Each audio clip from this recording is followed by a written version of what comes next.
My husband is furious at our daughter for turning down a boy after his accident, and now he's calling both of us shallow and ableist for defending her choice. So my husband and I have been arguing about this all day, and I need some outside perspective. My husband picked our daughter, Cindy, up from school, and he saw her speaking to a schoolmate that she had previously had a crush on. For context, last year during a sleepover, my husband and I overheard Cindy's friends lightly teasing her over having a crush on this boy. My husband also gently teased her with some innocent jokes like Cindy and boys sitting on a tree kissing type of silliness, and he sometimes brings it up randomly to tease her, like asking her if she wants to invite her boyfriend when we go on family outings. She never actually dated him or is even friends with him as far as we know. Her dad just likes to tease her. Anyway, apparently over the summer the boy was injured in an accident and he missed the first couple of weeks of school as a result. When my husband was picking her up, he saw them talking and noticed that the boy had significant scarring on his face and hand. When he asked her what happened to him and what they were talking about, saying that the boy looked disappointed, she explained to him about his accident and that he was just asking her out on a date but that she turned him down. My husband was furious at her and scolded her for being so shallow as to reject him because his appearance has changed. Cindy was crying when she got home. She told me all this and insisted she was polite when turning him down and was just not interested in him like that anymore. I told my husband to apologize to our daughter and that he never should have made her feel bad for turning down anyone's romantic advances. I told him that our daughter is old enough to decide who she is attracted to and it would be cruel of her to have said yes out of pity, thus leading him on. My husband is now saying that he sees me differently and that I should be ashamed for teaching Cindy to be a shallow monster and ableist. He is also angry that I undermined him when he was scolding our daughter and says we should not undermine each other's authority when disciplining our child. I was not doing it to undermine him. I just think it's not healthy to make our daughter feel guilty and shamed for not being interested in someone. I do feel bad for the boy, but I don't think it is anyone's place, neither mine nor my husband's, to tell Cindy she has to date someone or she's a bad person. Am I out of line for thinking this? Because my husband seems to think so. Update 2 days later. Hi everyone. I got a lot of responses yesterday and I thought I should update on what happened since I posted. I wanted to address some things first that I saw in the replies. 1. Many comments were either implying or outright saying that if my daughter's reasons for turning down the boy, I'll call him Sam, were primarily because of the change in appearance after his accident, then that would mean my husband was right that she was a shallow monster and I was enabling her. This didn't sit right with me and hurt to hear. But people also pointed out that if the roles were reversed, and it was my daughter whose appearance had changed and was then rejected by a boy, then I would probably be livid at the boy, right? These comments stuck with me and really made me think more deeply about this whole situation, and I'm really glad I was asked these things because it made me realize what lessons I wanted my daughter to get from this situation.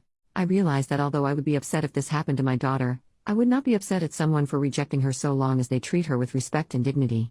I would be upset at the unfair situation she was in, but I would never expect some random person to make it their mission to rectify this injustice at the expense of their own autonomy. I would instead comfort my daughter and explain to her that people are like puzzle pieces, not all of them fit together, and that just because a boy she liked wasn't her puzzle piece does not make her any less valuable or beautiful, and one day she might find someone who does fit well with her. 2. The lesson I wanted my daughter to learn from this was that she was not shallow for rejecting someone romantically regardless of the reason, even if it was physical. That everyone is owed human decency and respect, but not romantic affection. Denying someone equal respect and dignity because of their appearance would be shallow, but she did not do that. Her romantic affection is not a commodity to be distributed, it belonged to her and she is not obligated to be fair when it comes to who she wants to share it with. It belonged to her alone, and is a privilege she gets to bestow on someone she likes and who treats her well. 3. A lot of the comments really made me realize how important it is for Cindy to feel like her consent matters, because what could start with just going on a date she doesn't want to go on, could one day escalate into her being pressured or coerced into dangerous and traumatizing situations or abusive relationships. Thank you so much to the commenters who shared their stories, which helped me realize how important this was. 4. Some people claimed that I would likely leave my husband if his appearance changed, but sorry to disappoint you guys because I would never do such a thing. I love my husband so much, my relationship with him is stronger than just dating or a crush. We built a life together, and his appearance changing would not change that. We have been married for long enough that my attraction to him and love for him now go far deeper than looks. Maybe it would be a different story if we were just dating and barely knew each other, but things change once you make vows to each other to stick together in sickness or in health. 5. Many people are claiming that my husband is a monster and abusive. It may seem that way if all you know about him is this one situation, but he is a full human being. He does more for this family every day than I could ever express in one post. He has issues with anger and that he often says things he regrets during. But when he cools off, he is always open to listening and communication. I know now how damaging his teasing of Cindy about Sam was last year, and I will make sure that doesn't happen again, but I assure you all that this is something he has done out of ignorance and not malice. He loves Cindy to bits and would never intentionally do something to harm her. Okay, onto what happened yesterday. Husband woke up and left the house early, so I didn't get a chance to talk to him.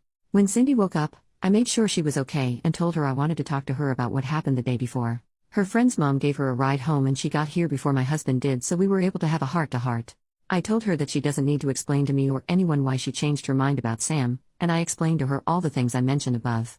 That Sam was going through something very hard and she should be kind to him, but she does not owe him a date if she is not interested in him romantically.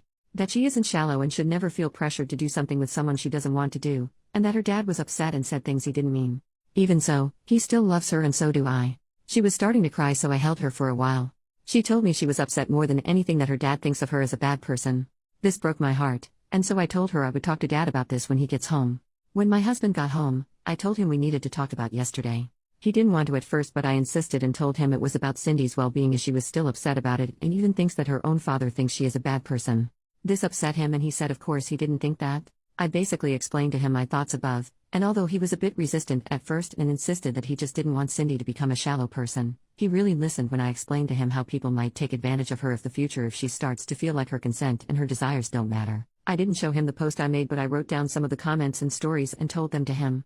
I told him they were stories I found on Reddit from people who experienced something similar. I didn't show him my post because so many comments were unfairly painting him as a monster and I was worried it would make him defensive. I think it broke through to him because he was really upset at the thought of our daughter one day being manipulated into staying with someone who was hurting her. He went to talk to her privately in her room while I prepared dinner, and afterwards she seemed a lot happier and was joking around with her dad again. Today, they're both planning to go bowling together as well. Thank you everyone for the advice, the stories, and for motivating me to stick to my decision to defend Cindy. You guys are awesome.